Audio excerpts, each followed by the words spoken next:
ایک دن ایک امیر باپ اپنی بیٹی کو ایک گاؤں لے کر گیا تاکہ اسے دکھا سکے کہ غریب لوگ کیسے ہوتے ہیں۔ انہوں نے ایک غریب خاندان کے گھر میں اور کھیتوں میں وقت گزارا۔ واپسی پر باپ نے بیٹی سے پوچھا کہ تم نے دیکھا ہے کہ غریب لوگ کیسے گزر بسر کرتے ہیں، تم نے اس سے کیا سبق سیکھا؟ بیٹی نے جواب دیا، ہمارے گھر میں تالاب ہے، ان کے پاس دریا ہے۔ ہمارے گھر رات کو بلب جگمگاتے ہیں، ان کے پاس ستارے ہیں۔ ہم خوراک خریدتے ہیں، وہ خوراک اگاتے ہیں۔ ہماری حفاظت کے لیے لمبی لمبی دیواریں ہیں، ان کی حفاظت کے لیے ان کے دوست ہیں۔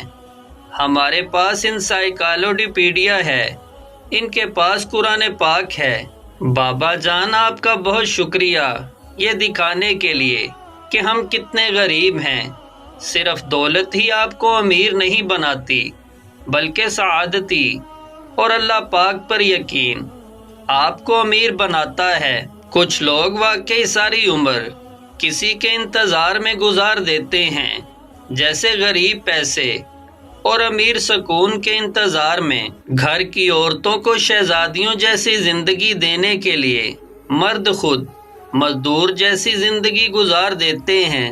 ناظرین، عورت کی خواہش کو دبا دو، عورت ہمیشہ وفادار رہے گی۔